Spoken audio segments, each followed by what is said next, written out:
Agora não vai ter problema a gravação, não. Na semana passada, só para a gente pegar o elo, né, de ligação, a gente precisa pegar o elo de ligação. Na semana passada, a gente falou, vocês vão lembrar, de contradições, né? Inclusive foi a Grace que fechou com esse assunto, algumas contradições que existem nas comunicações dos espíritos. Então, a Grace comentou todos esses casos aqui com vocês. Eu não sei se vocês têm na apostila, mas de qualquer forma, se não tem, algumas coisas eu vou adicionando à apostila, que não está lá de vocês, se vocês. Mas no curso, quando vocês olharem lá o gravado, vocês vão ter isso aí. Porque a aula está montada, mas à medida que eu vou olhando a próxima aula, pode ser que eu encaixe alguma coisa. Por exemplo, nessa aula de hoje eu encaixei uma mensagem importante que tem a ver com o trabalho da apostila. Então é assim que funciona, tá? A apostila está feita, mas alguns encaixes de alguma instrução, alguma coisa de uma curiosidade, a gente vai colocando aqui na aula para a gente ter essa informação também. Então, vamos lá, isso aqui foi falado, mas existe, além da questão da contradição que Kardec trata lá na Revista Espírita, e por que esse assunto é importante para a doutrina e para os médios? Os dois, mas principalmente para o médio.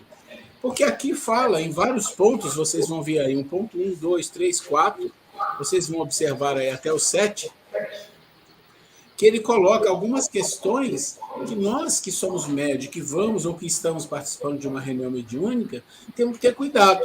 Eu não vou repetir isso que está aí, porque a Grace já comentou e vocês vão ter isso aí gravado agora, né? Agora nós estamos gravando, então vocês vão ter isso daí a hora que vocês quiserem revisar. Mas ele continua num outro aspecto, isso está na nossa aula. Eu estou falando e continuando, está tudo bem? Querem falar alguma coisa? O som está bom? Tá perfeito. Ótimo. Tá bom. Ok. Essa questão da contradição, ela também existe não só lá na Revista Espírita, mas dentro do próprio Espiritismo. E aí não é uma contradição, é uma questão delicada, onde você tem uma pergunta e uma resposta no Livro dos Espíritos, e ela fala uma coisa, e lá na frente fala uma coisa diferente, que é complementar. Por que isso é crítico? E por que a gente tem que se preocupar com isso? Porque nós somos espíritas, e o espiritismo tem uma característica diferente das outras religiões. Nas outras religiões, vocês têm uma hierarquia, e essa hierarquia ela é muito forte, tanto no evangélico quanto no católico. Eles têm uma direção e tudo muito bem fiscalizado para que siga aquela direção. No movimento espírita, funciona um pouco diferente. Por quê? Vamos ver. Porque funciona de uma maneira em que existe uma certa independência das casas espíritas. Mesmo que a gente fale, estou seguindo a FEB, sou filiado à FEB, eu faço, mas existe muita independência no sentido de criar, de estudar, de interpretar para cada casa. Isso é muito comum. Isso pode criar alguma dificuldade. E eu vou dar um exemplo para vocês de uma situação que existe no movimento espírita, e é uma situação muito forte, tem muitos adeptos de pessoas que dizem assim, olha, na verdade não existe colônias no mundo espiritual, não existe nosso lar, isso tudo é um engano, e é um movimento espírita forte. E eu tive oportunidade de participar de vários trabalhos de debates com grupos com esse pensamento. E eu entrei para fazer debates, é um sistema de debate que você faz, você entra e você começa e joga um assunto e as pessoas começam a discutir. E nessas discussões eu comecei a perceber isso, eu falei, mas eu não sabia que tinha isso, e fui entendendo. Mas aí como é que acontece isso? Acontece porque as pessoas, primeiro, estudam a doutrina espírita de uma forma com perguntas isoladas, encontram uma resposta, e aí o pior, ela se fixa naquela resposta, cria para ela um padrão, uma verdade, dali ela começa a expandir esse processo, as outras pessoas que chegam assumem aquilo, pronto, está criada uma grande confusão que pode durar algumas encarnações. Então, só para mostrar a vocês aqui, rapidamente, deixa eu colocar aqui. Nós temos no Livro dos Espíritos alguns exemplos que, se você estuda a doutrina espírita de forma isolada, não funciona. nós temos que estudar de uma forma sistêmica. Então, quando você está estudando o Livro dos Espíritos, você tem que estar preocupado também com o Evangelho, está preocupado com o Livro dos Médiuns, você tem que olhar uma pergunta e uma resposta e procurar se essa pergunta e resposta está em outros lugares. Existem... Deixa eu chamar o Edmilson aqui. Então, existem livros espíritas que eles têm lá no final do livro índices, tipo assim, remissivo, que ele coloca um tema e ele fala, esse tema está na pergunta tal, tal, tal e tal. O que acontece com isso é que se você trabalha usando esse tipo de técnica simples, você não cai em engodo de ler uma pergunta e depois a resposta e achar que aquilo é a pura verdade, quando, na verdade, aquilo é só uma parte da resposta. Então, vou dar um exemplo aqui. Ó. Então, nós vamos ver aqui. Deixa eu fechar aqui. Deixa eu abrir um pouco mais aqui. Deixa eu ver se isso aqui abre um pouco mais. Tá, melhorou. Então, ele diz assim, Livro dos Espíritos. Lá na introdução do Livro dos Espíritos, diz assim, na sua reentrada no mundo dos espíritos, a alma aí reencontra todos aqueles que conheceu sobre a Terra e todas as suas existências anteriores se retrata em sua memória com a lembrança de todo o bem e de todo o mal que fez. Então, quando você olha isso aqui não é uma pergunta, é uma afirmação. Talvez eu até tenha lido em forma de pergunta, que eu achei que a questão está embaixo. Na verdade, isso aqui é uma afirmação. Então, ele está dizendo assim, ó, quando você chega no mundo espiritual, você vai encontrar todos aqueles que você conviveu, que você conheceu na Terra, que estão desencarnados, e você vai ver todas as suas vivências anteriores. Está escrito lá. Se você ler isso e se contentar com isso, você vai achar que é assim, e a gente sabe que não. Não é assim. Porque aí eu coloquei uma referência aqui, ó, questão 289. Aí, quando você vai na questão 289, vamos lá ver a questão 289. O que ele diz para nós aqui? Espera um pouquinho, deixa eu mudar aqui, senão a gente não enxerga. Olha só. Você quer ler? Posso ler? Então, chega aqui para ler. Então, está aqui, a questão 289.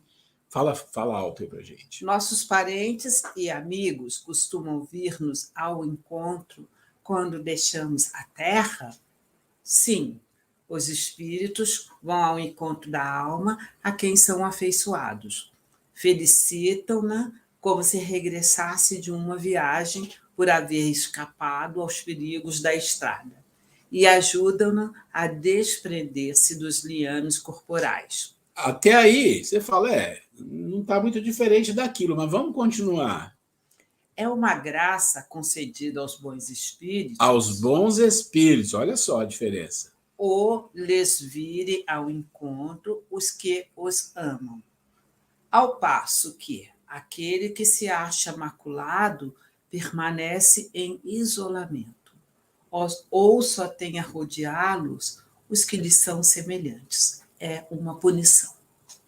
Deu para compreender que se a gente estuda lá na introdução uma afirmação, mas se a gente não estuda a doutrina mais aprofundado e deixa escapar isto, nós vamos entender a coisa de forma errada. O que ele está dizendo aqui é assim, para os bons espíritos isso acontece, mas os outros é outra coisa que acontece. Aí a pergunta é, tá bom, mas nós somos os bons espíritos? Não, nós não somos, não. Não adianta a gente se iludir. Nós somos espíritos de um planeta de expiação e provas, espírito imperfeito.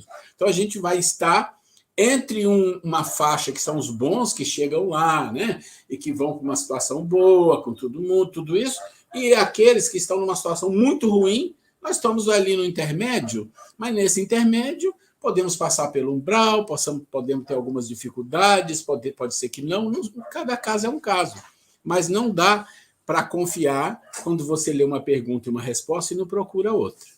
Eu falei com vocês agora de uma situação das colônias, de nosso lar e tudo mais, e eu parei eu trabalhava muito com esse grupo, porque era muito interessante, eram muitas pessoas de lugares diferentes, dando opinião, aí você dá opinião, aí discute, debate, chega num acordo. Mas eu parei de entrar nesse grupo no momento em que chegou nesse ponto de nosso lar, e eu questionei uma das pessoas que era lá o coordenador, e falei, pera, mas se você está dizendo isso, é o mesmo que você falar que o Chico Xavier prestou um desserviço ao espiritismo, porque os livros do André Luiz, quase todos falam disso. Aí a pessoa me respondeu, é verdade, ele prestou um desserviço. Quando ele falou isso, eu falei, não, desculpa, não vou entrar nessa roda, não vou entrar nesse caminho, não, porque o meu caminho é diferente. E aí o que está dito aí é o seguinte, vamos lá, vamos entender isso do que eu estou falando aqui. Ó. Vamos lá. Ó. Vamos aqui nessa aqui. Ó. 87. Lê para a gente. Os espíritos ocupam uma região determinada e circunscrita no espaço. Os espíritos por toda parte. Os espíritos estão por toda parte. Povoam infinitamente os espaços infinitos. Estão sempre ao vosso lado, observando e agindo sobre vós, sem o perceberdes. Porque os espíritos são uma das forças da natureza e instrumentos de que Deus se serve para a realização dos seus desígnios providenciais. Mas nem todos vão a toda parte, pois há regiões interditadas aos menos adiantados. Quando você lê essa pergunta e essa resposta, e se você se fixa naquela parte primeira, que diz, não, os espíritos estão em toda parte, eles não se circunscrevem, eles não estão em lugares, em agrupamentos, vamos dizer assim, eles estão em toda parte. Quando você olha isso e você toma isso como uma verdade, você pode fazer isso que eu falei, você pode criar um modo de pensar, e esse modo de pensar pode te levar a um caminho, muitas das vezes sem volta, porque o ser humano é assim. A gente toma partido de uma coisa, de um pensamento, de uma ideia, de alguém, de alguma coisa, e muitas das vezes, por ter feito um primeiro passo, a gente não volta porque o nosso orgulho não deixa que a gente volta. E aí você vai seguindo com aquilo. Então, esse grupo, em cima dessa questão, eles imaginam assim, não tem nosso lar, não tem colônia, não tem nada, os espíritos estão soltos no espaço, como está dizendo ali. Mas quando você olha essa pergunta e essa resposta, e você olha essas todas as outras que eu coloquei aqui, vamos pegar uma como exemplo aqui, né? Vamos pegar a número 278, por exemplo. Os espíritos das diferentes ordens se acham misturados uns com os outros? Pronto, aqui uma pergunta. Então, peraí, eles estão tudo misturados? A resposta é sim e não. Quer dizer, eles se veem, mas se distinguem uns dos outros. Então, vamos pensar, eles se veem, mas se distinguem uns dos outros. Evitam-se ou se aproximam, conforme a simpatia ou antipatia que reciprocamente uns inspiram aos outros. Tal qual sucede entre vós, constitui um mundo do qual o vosso é pálido reflexo. Os da mesma categoria se reúnem por uma espécie de afinidade e formam grupos ou famílias, unidos pelos laços da simpatia e pelos fins que visam. Os bons pelo desejo de fazer o bem, os maus de fazer o mal, pela vergonha de suas faltas e pela necessidade que se acharem entre os que se assemeiam. E mais outras que eu não vou ler aqui. O que eu estou querendo dizer com isso aqui, gente, depois vocês podem ler isso com calma, as outras perguntas, as outras questões, é que estudar o Espiritismo não é simplesmente a gente lendo os livros. E vou ser muito honesto com vocês. A gente não consegue dizer que conhece o Espiritismo estudando 1 ano, 2 anos, 3 anos. Não consegue. Não consegue. A gente tem que estudar bastante, e tem que gostar, e tem que pesquisar, e tem que ouvir palestras, ir na internet, procurar os bons palestristas, aqueles que têm conhecimento, e você vai formando opinião, aí você olha uma pergunta, olha outra, vai no tal do Livro dos Espíritos, no índice, que é por assunto, ali fica fácil de você não se enganar. Por que eu estou falando tudo isso? Porque isso é doutrinário, mas também para os médios isso é fundamental. É fundamental.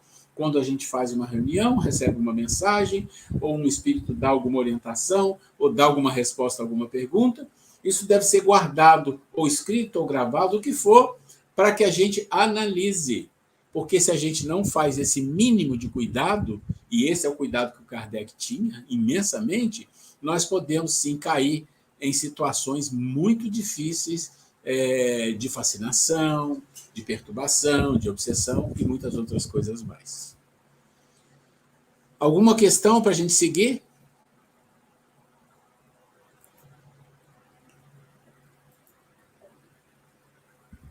Ok. Do que nós estamos falando aqui, vocês vão lembrar. Nós tínhamos 3 partes da introdução. Uma falava dos espíritos, que nós finalizamos aqui. Falamos dos espíritos. Agora nós vamos falar das manifestações dos espíritos. Algumas colocações importantes, já que somos médiuns, das manifestações, como é que eles se manifestam. Aí tem aqui um exemplo interessante, e depois, com mais algumas, a gente vai entrar na última parte da introdução, que é dos médiuns, que é curtinho, né? E finalmente, das reuniões, e finalmente depois aí nós vamos entrar no módulo 1. A gente não chega hoje lá no módulo 1, tá? Porque tem umas coisas importantes para a gente falar aqui. Então vamos lá, vamos começar aqui. Então, das manifestações, né? Então, nós somos médios, é importante a gente entender como é que os espíritos se manifestam, como eles fazem as coisas acontecerem, como é que os espíritos lá na época de Kardec faziam as mesas voarem, se movimentarem, como que é? Ele vem sim, vários espíritos e segura a mesa com o perispírito, levanta, como que funciona isso, né? E numa reunião mediúnica, como é que o espírito se manifesta na psicografia, na psicofonia, na incorporação, tudo isso, como é que isso acontece? E isso está escrito aqui, e lembra que isso aqui vem lá do Livro dos Médiuns, do capítulo 24, vocês encontram tudo isso lá detalhadamente, tá? Então vamos lá. Os espíritos podem se manifestar de maneiras bem diferentes. Então, eles se manifestam de várias maneiras, pela visão, pela audição, pelo toque, pelos ruídos, pelos movimentos dos corpos, pela escrita, pelo desenho, pela música, etc. Tem muita coisa. Então, a gente começa aí. Eles se manifestam de várias maneiras.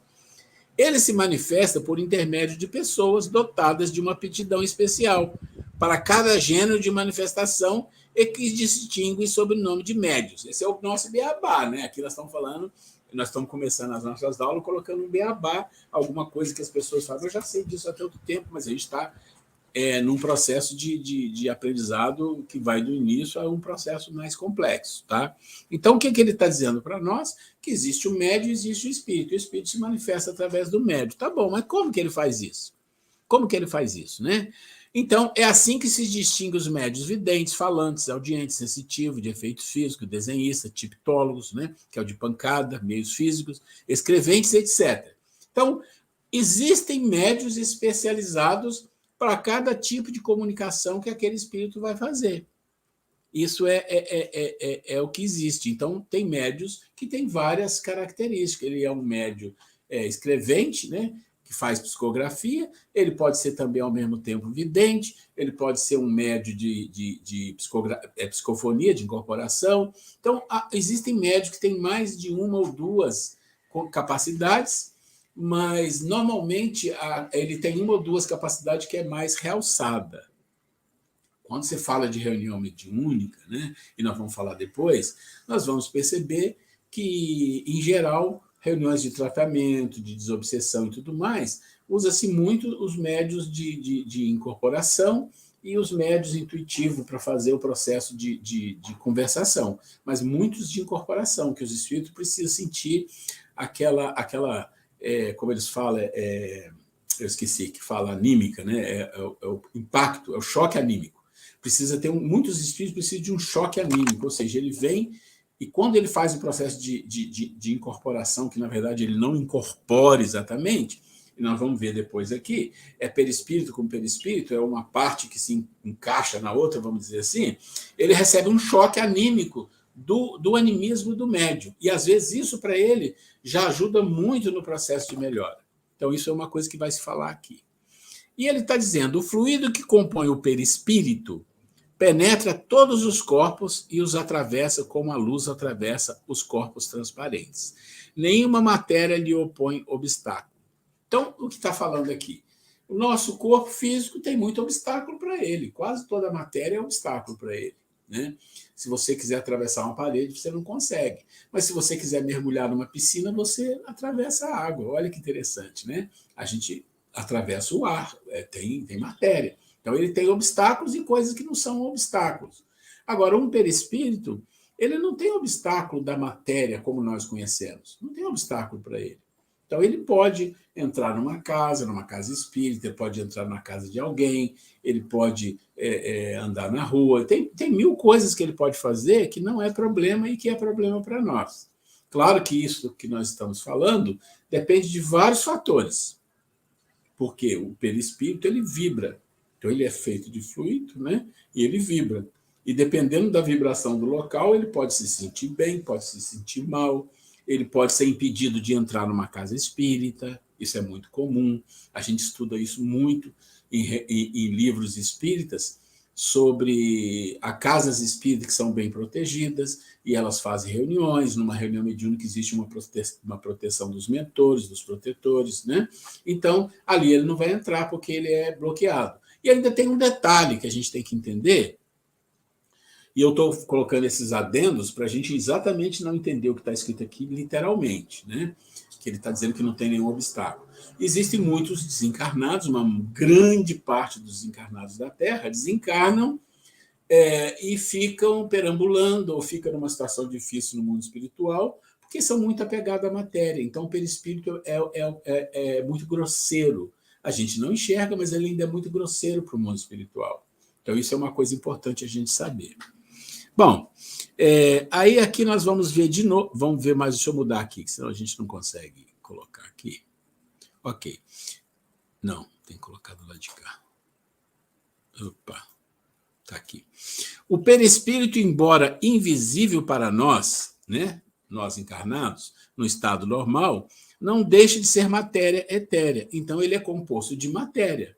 Uma matéria etérea quer dizer uma matéria numa vibração diferente. Então, quando você olha para a atmosfera, você não vê o ar. Você vê a sujeira que está no ar, poeira, isso é outra coisa, mas você não vê o ar. Mas está ali.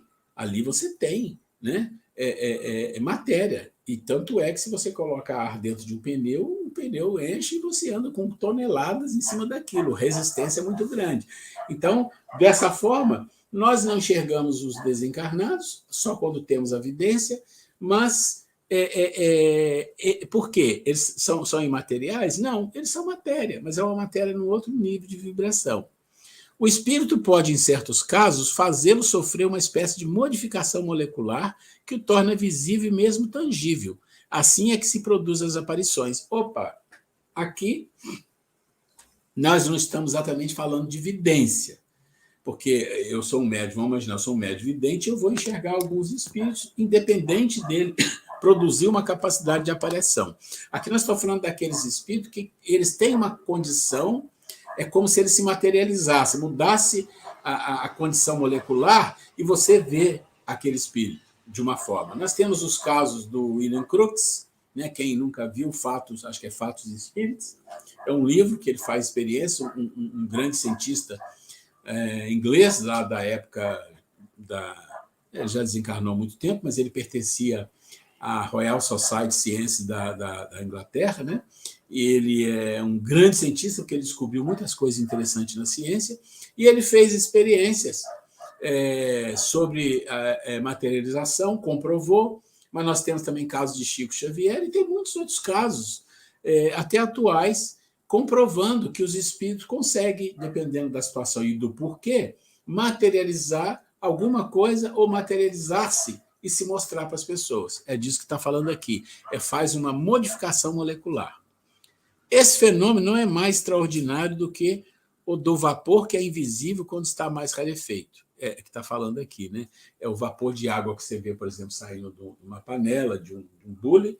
Você olha a fumacinha, mas quando você olha para cima, ele desapareceu, né? Então é simples assim, né? O que se torna visível quando está condensado. Os espíritos que se tornam visíveis, deixa eu mudar aqui. Visíveis, né? Aí ele se torna visível, claro. E aí vem aqui. É com a ajuda do seu perispírito que o espírito atua sobre o corpo vivo. Estou falando aqui que os espíritos que se tornam visíveis se apresentam com a aparência que tinham quando vivos. Então é com o meu aqui. Então fala aí, por favor. Fala aí, por favor. Os espíritos que se tornam visíveis se apresentam quase sempre sob a aparência que tinham quando vivos e que podem fazê-los reconhecer. Tá, então vamos isso é interessante. Quando você desencarna, vamos pensar assim, né, para a gente entender. Como é que vai ser a sua aparência lá? Não vamos falar dos casos extremos, vamos falar de uma situação normal. A aparência vai ser da sua vida anterior, essa é o comum. Né? Mas dependendo do seu nível espiritual, você pode aparecer lá com uma forma meio grotesca, uma forma meio animalizada, tem de tudo. Mas também você pode aparecer com uma forma de que você foi um espírito mais evoluído e viveu uma época, tipo Emmanuel, que aparece como um senador romano.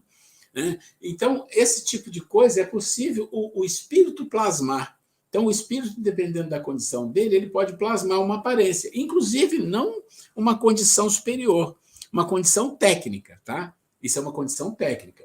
Espíritos que vivem em situação muito inferior, mas que adquiriram a capacidade técnica de fazer transformações, eles aparecem com formas de todo tipo. E isso, para o médium, é fundamental entender. Olha só, como é que você vai saber se chega numa reunião mediúnica? Foi bom você ter falado isso, que ia passar isso, hein? Obrigado, porque tu comeu aqui na coisa. Você imagina que você está numa reunião mediúnica e chega um espírito e ele dá uma incorporação, aí você tem um médium vidente que olha e fala, nossa, ele percebe que esse espírito é um espírito iluminado, o que for, parece um anjo, e dá uma incorporação no médium, o médium não está muito preparado para distinguir as coisas, ele fala umas palavras bonitas, e aí ele fala que é fulano, sou Nossa Senhora, eu sou Francisco de Assis, o que for. E aí pronto. O que acontece com uma situação dessa? A primeira coisa que a reunião tem que ter é liderança, é coordenação, é alguém experimentado para entender que é muito difícil um espírito desse nível dar uma comunicação numa reunião mediúnica. Tá bom, mas você não pode descartar só por causa disso, você tem que entender a mensagem. É por isso que é importante, em reuniões mediúnicas, gravar as mensagens que chegam. Você vai analisar a mensagem. E você tem que analisar com o mesmo crivo que o Kardec fazia. Kardec tinha um crivo para fazer isso, né? Analisar a mensagem e entender o que essa mensagem quer dizer para nós. Porque muitas palavras bonitas querem dizer outra coisa. E isso é uma questão de aprendizado. Então, nós, humanos, ainda no nível que a gente vive, nós somos muito manipuláveis. E a gente tem que ter cuidado, porque um médium, uma casa espírita, lida com coisas muito sérias, com outro plano. Né? E a função é de ajudar, é de amar e colaborar. E não de aceitar uma provocação ou de aceitar uma ingerência no trabalho de forma que vai destruindo o trabalho e porque eles não têm problema com o tempo. Então, é interessante isso aqui, caiu como luva aqui, senão eu ia acabar passando isso aqui. Então, vamos lá. Então, em relação à aparência, tem que se analisar, né? Às vezes o espírito se apresenta de uma forma... E não é. Assim, muito... se passando por algo que não é, né? Tem um caso. Assim como também aqueles espíritos que se apresentam de uma forma mais grotesca para amedrontar. Sim, esse é mais fácil. Né? Esse é fácil e esse é mais comum. A gente já teve muitas experiências em reunião mediúnica de espírito que aparece com uma aparência trevosa, animalesca, uma coisa medonha. Mas, na verdade, eu sempre dizia assim na reunião, olha, quanto mais trevosa a aparência, mais medo o espírito tem, mais ele está sofrendo. E isso a gente comprovou em várias situações. Mas o que eu queria falar é uma história que eu não lembro mais quem contou, se foi o Divaldo, mas é mais ou menos que ele conta assim. Eu acho que é do Hermínio Correia de Miranda, no livro... nossa, já li aquele livro tantas vezes, Diálogo com as Sombras, eu acho que é esse. Que ele fala assim, que estava numa reunião mediúnica e uma pessoa chamou ele para uma reunião mediúnica e falou assim, olha, fulano, lá nessa reunião já tem algum tempo que está dando mensagem um espírito maravilhoso, com coisas maravilhosas, e é Nossa Senhora. E falou que é a mãe de Jesus que está dando comunicação. E a gente está assim, muito bonito, não sei o quê, não sei o quê. E ele convidou ele. Eu sei que você é um estudioso, queria que você fosse lá para ver. E ele foi, chegou lá, o espírito começou a falar, não sei o quê, e ele falou, Aí ele usou uma estratégia que ele, que era um cara inteligente, capacitado, podia usar, não é qualquer um que pode fazer isso. Ele começou a provocar o espírito. começou a irritar. Né? Vou irritar esse espírito para ver. Irritou, uma hora o espírito explodiu. Pof. Aí ele falou, não tem nada a ver com Nossa Senhora. Né? Então, assim, é uma técnica que não é comum usar, mas eu estou mostrando para vocês a que ponto chegam as coisas, o cuidado que tem que ter. Né? Vamos mais um pouco aqui. Nós já fizemos esse aqui. Não. É com a ajuda do seu perispírito que o espírito atua sobre o corpo vivo e é ainda com esse mesmo fluido que ele se manifesta atuando sobre a matéria inerte, que produz os ruídos, os movimentos de mesas e outros objetos que ergue, tomba ou transporta. Olha, você está entendendo que ele está dizendo que ele usa um fluido. A gente sabe que tem um fluido universal e que esse fluido universal gera vários tipos de fluidos diferentes. Então, ele está dizendo que ele usa esse fluido para movimentar coisas materiais. Ou seja, a capacidade desse fluido, dependendo como ele é usado, como ele é formado, ele pode servir como uma alavanca, como algo que tira, vamos dizer assim, imagina as mesas girantes. Você tira a gravidade daquele objeto e ele sobe, como se fosse um balão. Imagina alguma coisa assim. Existe uma teoria em livros antiguíssimos lá do Egito sobre as pirâmides, que muitos movimentos de pedras muito pesadas eram movimentadas por seres mais evoluídos, muito mais evoluídos que nós, que tinham a capacidade encarnado de movimentar fluidos da natureza que fazia com que a pedra perdesse a gravidade e ela movimentava facilmente. Isso é uma curiosidade, tá? Não estou dizendo que isso é ou que não é. É uma curiosidade só para ver como existe esse escrito lá de 7, 8 mil anos atrás, ou mais, considerando antes de Cristo, como as coisas às vezes se esclarecem com o tempo, né? Vamos um pouquinho mais. Eu vou ler só o negrito aqui, tá?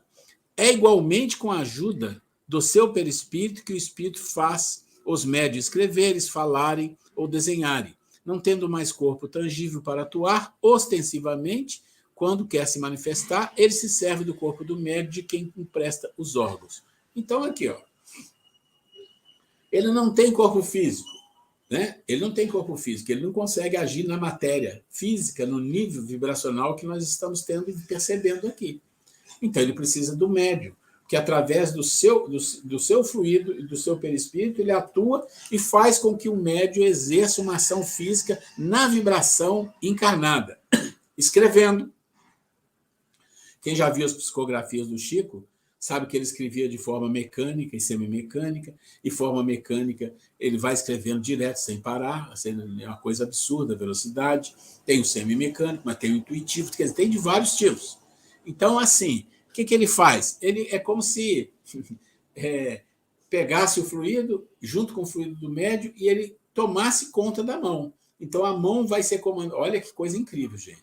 A mão vai ser comandada não pela mente do médium, mas pela mente do espírito. Que coisa incrível. E ele escreve o que ele quer. E a mão vai ser movimentada do jeito que ele quer. Só que isso não é tão simples como eu estou falando. Eu estou falando, parece uma coisa fácil, né? Ele chegou.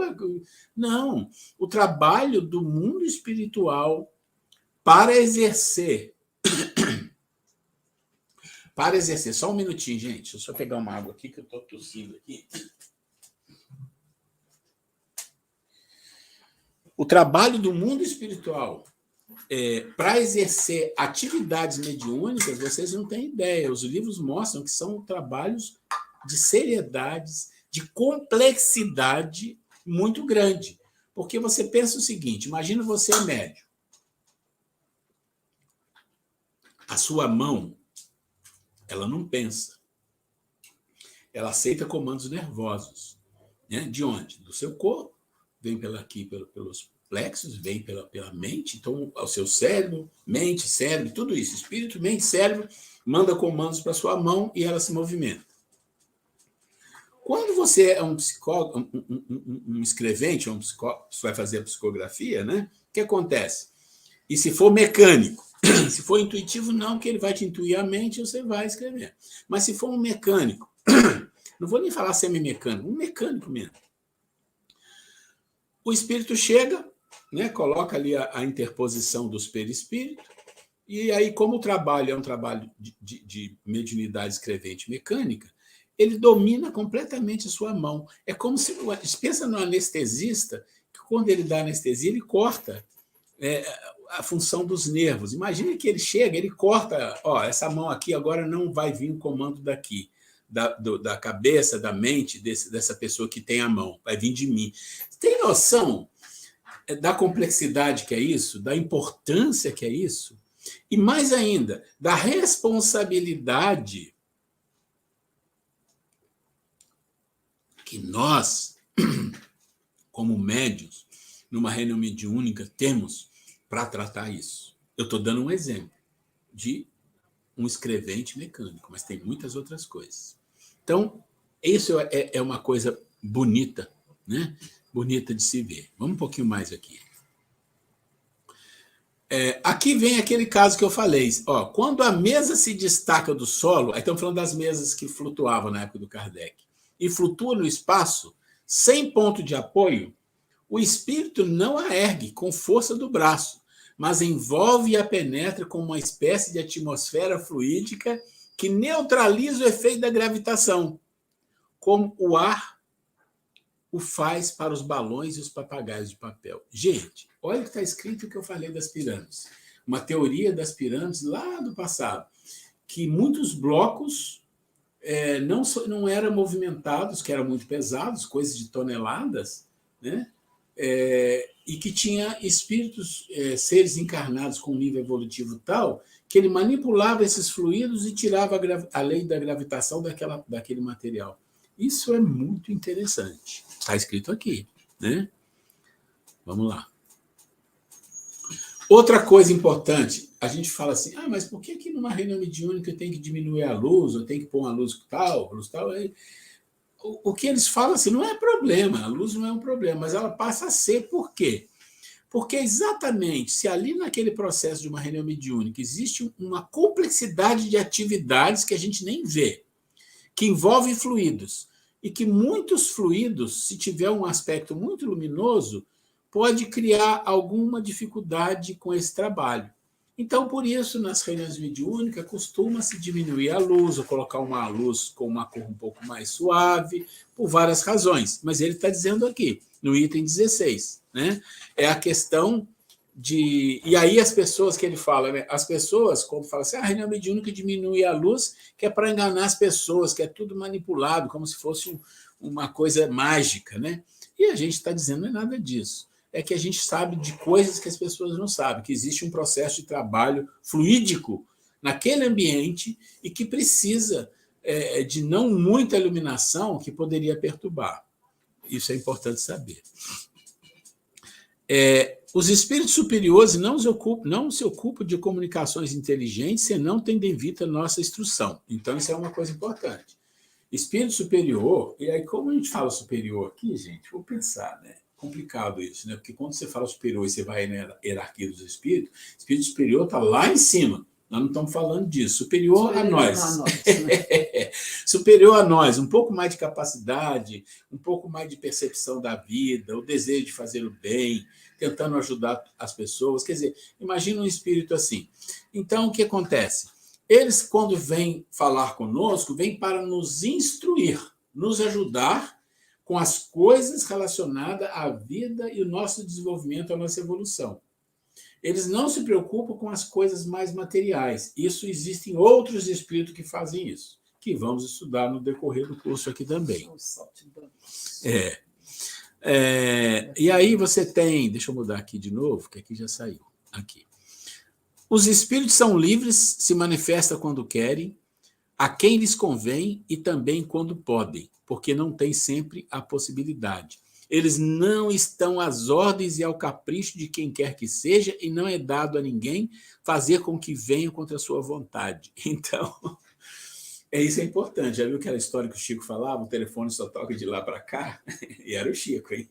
Ou seja, eles estão sempre querendo ajudar a todos no bem, mas eles têm agenda, eles têm disciplina, eles têm programa. Uma casa espírita tem um planejamento dos humanos e um planejamento do mundo espiritual. Então, quando você faz uma reunião mediúnica e sempre no mesmo horário, chega mais cedo, prepara o corpo, sabe essa história que todos vocês já conhecem? Significa o quê? Que o outro lado está contando com isso. Que os espíritos que vêm trabalhar na casa está contando quando ele chegar na reunião mediúnica, está todo mundo ali estudando, tentando entender as coisas, para não ser enganado, para isso, para aquilo, mas está contando que as pessoas chegaram ali mais tranquilas, que não comeram muito, que se alimentaram de uma forma frugal, né, para não atrapalhar a digestão, que as pessoas estão ali tentando buscar bons pensamentos, irmanados, tem uma solidariedade entre o grupo, isso é fundamental. Quer dizer, por que temos que fazer isso? Porque eles têm seriedade. E aí, o que acontece? Se esses espíritos começam a trabalhar numa casa espírita, e o tempo passa e nada disso acontece, é uma confusão. Olha, dependendo do nível do espírito, ele vai, com certeza, buscar outros lugares que queiram trabalhar de forma séria. Por isso, é fundamental compreender. Pode contar a historinha. Deixa eu chegar aqui. A Gleice vai contar uma historinha aqui. Então, gente, essa questão da comunicação, de que o espírito não fica à nossa disposição a hora que a gente quer. Nós estávamos vendo um relato do Divaldo, ele contando algumas questões que aconteceram com o Chico, e ele contou uma coisa muito interessante, que há um tempo atrás, quando o Chico tinha em torno dos 40 e poucos anos, um momento muito difícil na vida dele, ele passava fome e com muitas dificuldades, e ele ficou com tuberculose, e muito doente, sem condições financeiras, até para condições de uma boa alimentação. Ele vivia na casa da irmã dele, aí chegou a determinada hora que ele virou, falou, ele chegou, ele sentou lá na porta da casa e começou a chorar, muita dor, não conseguia respirar direito, com fome, tudo. E ele falou, não tem jeito, eu vou desencarnar. Aí, nisso, ele começa a chorar e começa a pensar nisso, quem aparece para ele? O espírito Sheila, que é uma grande amiga do Chico, né? Sempre está trabalhando com ele. E o Chico, com aquele jeitinho dele, todo meio, falou, ô, Sheilinha, que bom que você veio, eu estou muito mal, acho que eu vou desencarnar. E ela, é mesmo, Chico? Ela falou assim, eu queria ver se você pode me receber, se eu vier a desencarnar, que ele estava realmente muito debilitado, não conseguia nem falar, nem respirar direito. E a Sheila olha para ele e fala, olha, Chico, infelizmente eu não vou poder, porque eu já tenho um compromisso, já tenho uma agenda, ela falou de agenda, eu lembrei, com Emmanuel, mas se você desencarnar, tem uma boa morte, você me desculpe, eu preciso ir embora. E foi embora. O Chico olhou, ficou desolado, que ele amava a Sheila, chamava ela de Sheilinha, tudo, e começou a chorar. Falou, poxa, minha amiga não quer me receber. Nisso, aparece o Emmanuel para ele. Aí virou, o que o senhor tem? O Emmanuel era firme. Então, gente, o Chico, fazendo tudo o que ele fazia, ninguém passava a mão na cabeça dele. E aí o Chico vira, seu Emmanuel, é que eu estou muito mal, eu acho que eu não passo nesses próximos dias, eu estou pressentindo que eu vou desencarnar, e eu pedi para a Sheila se ela poderia me receber, e ela falou que não pode, porque tem um compromisso com o senhor. Aí o Emmanuel quieto, né? Aí ele virou e falou assim, mas se você desencarnar, o que tem, Chico? Você vem para o lado de cá, tudo bem. Qual o problema? Ele falou, mas eu queria ver se você poderia me receber. Já que a Sheila não podia, né? O Emmanuel virou para ele, Chico, vamos parar de ficar fazendo alguma coisa, tipo fazendo chantagem, de alguma coisa de bobeira.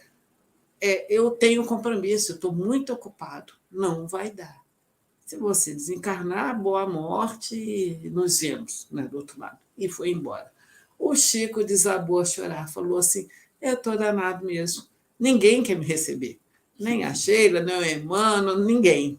Enfim, ele naquela desconsolo todo, passando muito mal, aparece quem? Doutor Bezerra de Menezes. Aquela bondade infinita, aquele olhar profundo. Falou, Chico, o que houve, Chico? Aí o Chico já vai falando, doutor Bezerra de Menezes, não tem jeito, não. Essa besta que está aqui vai desencarnar, se o senhor puder me dar um remédio para me ajudar. E o Bezerra olha para ele calmamente e fala: olha, Chico, eu não fiz veterinária, mas eu vou ver o que eu posso fazer. Ele falou: o Emmanuel disse que não pode me receber, a Sheila não pode me receber, então se o senhor puder me dar um remédio, tudo. E nisso o Bezerra de Menezes, né, brinca com ele tudo e prescreve lá homeopatia para ele, né? E o Chico vai melhorando, melhorando, e viveu depois mais de 40 anos a mais, né, depois desse episódio. Então, me fez lembrar essa historinha, até para quebrar um pouco e para ver a questão de mediunidade, que fica muito claro que a comunicação é de lá para cá, é de acordo com os espíritos, sabem, sobretudo os espíritos melhores, nossos mentores, sabem o que podem fazer, o que não pode, e não tem essa de ficar bajulando, de ficar mimando, não. É muita seriedade e mediunidade. Você vê, nem com o Chico não tinha nada, nem com o Divaldo. Como a Joana põe o Divaldo nos eixos, né? Então, ninguém dá moleza para ninguém. Então, gente, tem mais. Com o passar do tempo, vou falar outras coisas de Bezerra de Menezes, das mensagens que ele recebia de Nossa Senhora, belíssimo, que deixa muito claro que os céus não dão privilégio para ninguém, é tudo merecimento. Nós temos que fazer por merecer. Muito bom. Muito bom, muito bom. Muito bom a historinha, né? Que retrata o caso de mediunidade. Bem... Vamos um pouquinho mais aqui. 18. Os espíritos são livres e se manifestam quando querem. Então, eles não estão às ordens e ao capricho de quem quer que seja. Acabamos de falar. Então, isso é muito importante compreender com a história que a Grace contou, para a gente ver que eles estão muito sérios. Não é que eles não gostavam do Chico, eles amavam o Chico. Mas, olha, peraí, não vem fazendo muita graça aqui, né? Vamos um pouquinho mais aqui, ainda tem uns minutos aqui. Aqui eu negritei uma coisa aqui que é importante, mas depois vocês leem o item 19 todo. É importante vocês lerem com calma. Mas aqui diz assim: os mais poderosos médios de efeitos físicos ou outros têm tempo de interrupção. Isso aqui é importante. Independente de sua vontade. Os charlatões não os têm jamais. Bom, primeiro precisa entender o que ele está dizendo. Os médios têm tempo de interrupção. Nós vamos entender por quê. Por que os charlatões não têm tempo de interrupção? Porque, na verdade, eles não são médios. Então, eles vão continuar fazendo a charlatanice, né? Mas vamos ver aqui o que é esse tempo de interrupção. Vamos entender um pouquinho. Vamos lá. Aqui eu peguei dois exemplos, tá? Então, na verdade, é uma posição do Kardec e é uma historinha que é contada que diz assim: Allan Kardec trata dessa questão do tempo de interrupção em um capítulo no qual trata da perda e suspensão da mediunidade. No livro dos médios, no capítulo 17, da formação dos médios. A primeira coisa que nos deparamos ao ler é que há diversas causas possíveis para a perda ou suspensão da mediunidade. Mas a primeira coisa que os espíritos informam a Kardec é que muitas vezes se verifica uma interrupção passageira. E aí por quê, né? Aí ele fala: Ivone A. Pereira, que na introdução do livro Memórias de um Suicida, informa que ficou 4 anos, Ivone, hein, sem praticar a mediunidade de forma involuntária. Não é ela que procurou. Uma mediunidade ostensiva como da Ivone nos faz pensar que a faculdade mediúnica não funciona como os órgãos dos sentidos, sendo possível de descontinuidade no tempo, a interrupção. Vamos lá. Aí, no texto de Kardec, os espíritos levantam diversas possibilidades de interrupção. Isso é importante entender e guardar isso com a gente. 6 pontos. Primeiro, não entendem que a perda esteja associada ao esgotamento do fluido. A essa questão, respondem acentuando o desejo ou possibilidade de comunicação pelos espíritos. Então, eles estão dizendo, não tem a ver com o esgotamento do fluido. Não é isso. Outra, o uso frívolo ou ambicioso das faculdades pode afastar os espíritos sérios. Então, aí já tem uma questão. Então, usou a mediunidade de forma equivocada, você com certeza pode ter uma interrupção ou uma suspensão, além de afastar os espíritos sérios, né?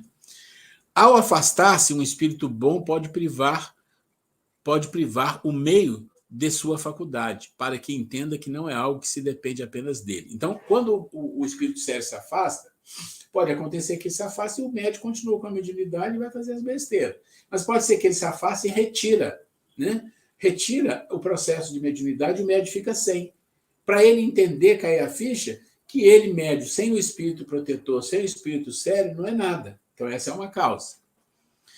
Essa suspensão pode ser realizada pelo espírito como uma promoção de repouso necessária ao médium e uma proteção para que os espíritos inferiores não utilizem sua faculdade. Então, também, o médium que está muito fragilizado de saúde pode ser que o espírito suspenda ele por um tempo, interrompa a mediunidade para que ele, como não vai poder trabalhar de forma alguma pelo problema da doença dele, também não seja motivo de ação dos espíritos inferiores. Então, essa é uma outra causa. Alguns médiuns passam por um período de interrupção mesmo sem necessidade de repouso. Trata-se de uma prova de perseverança. Então, não tem nada que aconteceu, simplesmente foi interrompido. O que eles estão querendo dizer? Um recado. O que eles estão pensando? Você vai estudar, vai continuar perseverando e uma hora a coisa pode voltar. E a última, a interrupção da faculdade mediúnica não significa necessariamente uma censura espiritual. Então, isso é importante. Olha, interromper a mediunidade do fulano, então ele está com problema. Não, aqui estão as causas. Pode ter várias causas, não é uma censura. É uma necessidade por alguma razão que o médium vai ter que descobrir. Tá? Ok, vamos lá. E aí a gente continua aqui, deixa eu ver a hora. 10 minutos. Tá. Ele diz assim, certas manifestações de espírito se prestam bem facilmente a uma imitação mais ou menos grosseira.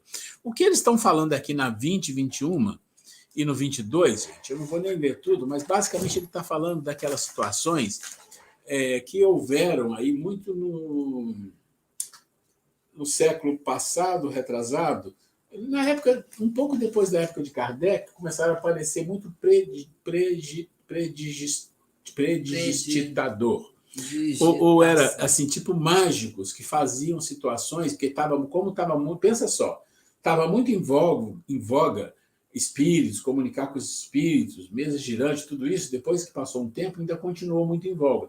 Então começou a ser comercializado pessoas que faziam truques de mágicas, como se fosse comunicação espiritual, falando com o espírito, aparecendo o espírito.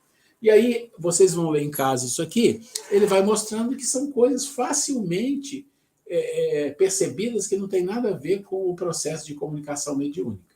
Tá? É disso que ele está falando aqui. Vamos lá.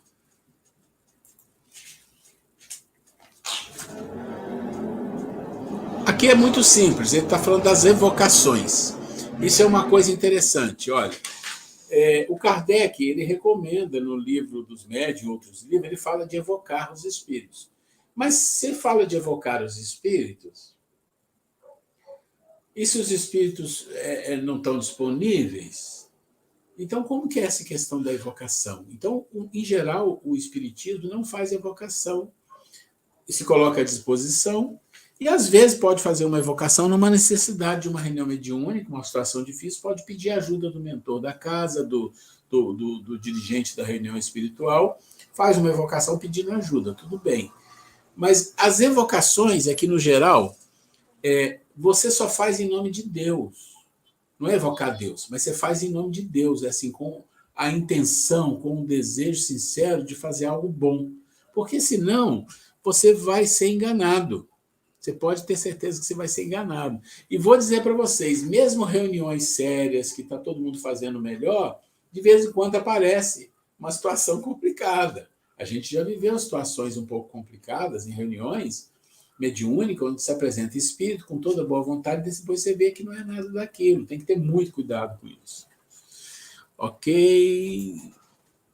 Aqui. Outra coisa. As comunicações inteligentes que se recebe dos espíritos podem ser boas ou más, justas ou falsas, profundas ou levianas, segundo a natureza dos espíritos. Então, veja só, você recebe... É importante a gente falar um pouco eu não sei se o Roberto vai falar, mas eu acho que aqui no material tem, se não tiver, eu vou até incluir, são as comunicações apócrifas, né? Que nós temos no livro dos médiuns, tem alguma coisa também no Céu e Inferno. Eu vou pegar algumas em que ele olha, você olha a mensagem e fala, nossa, que mensagem bonita, que perfeição, tudo certinho. Aí o Kardec vai e fala, não, tem um problema aqui, aqui, aqui. Às vezes um problema sutil. Sutil. Então, é muito importante, de novo, eu já falei isso 3 vezes, né? Gravar a reunião, escrever as mensagens, tem que estar escrito de algum jeito e analisar com calma. Ainda mais se o espírito começa a se repetir. Isso é importante. O espírito começa a vir, eu sou o fulano, eu sou fulano, eu sou fulano, ele vai dando mensagem, comece a analisar com profundidade a mensagem. E não analisa uma pessoa só, analisa várias pessoas e chega num consenso. Isso é fundamental. No livro dos Espíritos mesmo fala que não se deve acreditar em todos os espíritos. Claro. Que deve-se ter um senso crítico, né? A análise direitinho. Antes não se pode, porque é um espírito, qualquer coisa que fala é dado como verdade. Né? A gente tem que ter cuidado, gente. Isso é muito comum também no ser humano, não é o fato de ser espírito ou médium, não. A gente costuma criar muitas fantasias e criar mitos em cima de pessoas do movimento espírita. Pega alguém do movimento espírita e acha que ele fala, tudo que ele fala é certo porque ele é o fulano ou ele é o ciclano. Inclusive não encarnado. É, né? Encarnado também. E desencarnado é mais complicado ainda. Não é assim que a banda toca. Existe uma responsabilidade nossa. Nós temos uma responsabilidade enorme em garantir que as coisas que estão vindo do lado de lá é para o crescimento, é para o nosso movimento ser melhor, é para a nossa reunião ser melhor e para ajudar as pessoas. Isso é nossa responsabilidade. Se a gente falhar aí, nós vamos ser cobrados disso. Tá? Bom, aqui nós estamos fechando, porque eu comecei a reunião um pouquinho antes, porque eu estava preocupado com puxar o arquivo aqui, que esse arquivo estava demorando muito para ser puxado. Então, nós já estouramos 1 hora. Eu tenho receio que se ele para de gravar imediatamente. Deixa eu aproveitar e mostrar para o pessoal. Olha, gente, que linda, ó. Eles também têm. Viu?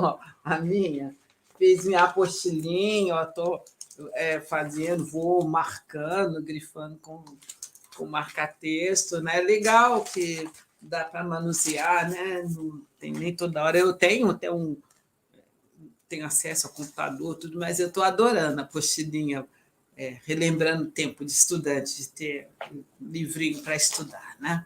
A gente está parando aqui, deixa eu ver uma coisa. Ednilson, nem falei oi para você. A gente está parando, então, aqui, ó, na questão 28. Não, 28? Peraí. Na questão 27. Então, a gente começa na semana que vem na questão 27. Gente, então, para vocês todos, uma boa semana. Vamos estudar bastante, que mediunidade é muito sério. Então, a gente tem que ter essa responsabilidade. E se nos foi ofertada a oportunidade, esse encargo, né, de fazer um intercâmbio entre o mundo espiritual, entre os 2 mundos, que nós aproveitemos isso com toda seriedade, com responsabilidade, né? Que isso só vai trazer benefícios, tanto para nós e também ajudar tantos espíritos que estão desencarnados, conforme ela falou, que necessita, né? Necessita do nosso corpo físico, dos nossos fluidos, para poderem se comunicar. Né? Então, que vocês vão continuar aí a aula de vocês, que tenham uma boa aula, né?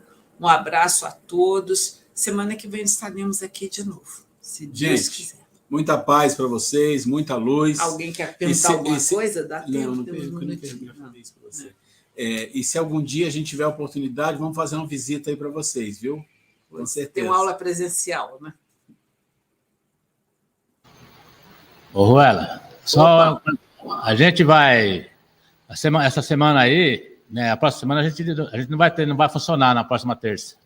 Por causa do carnaval, tá. Né? Feriado, então, né? A gente vai pular a semana que vem, né? Na outra, Tudo tá? bem. Tá bom. Essa próxima terça não vai ter, então. Tá okay? bom. Fica com Deus. Então, se divirtam com responsabilidade no carnaval. Um abração para vocês. Fiquem com Deus, um abraço para todos, um beijo. Estou encerrando aqui, tá? Até mais.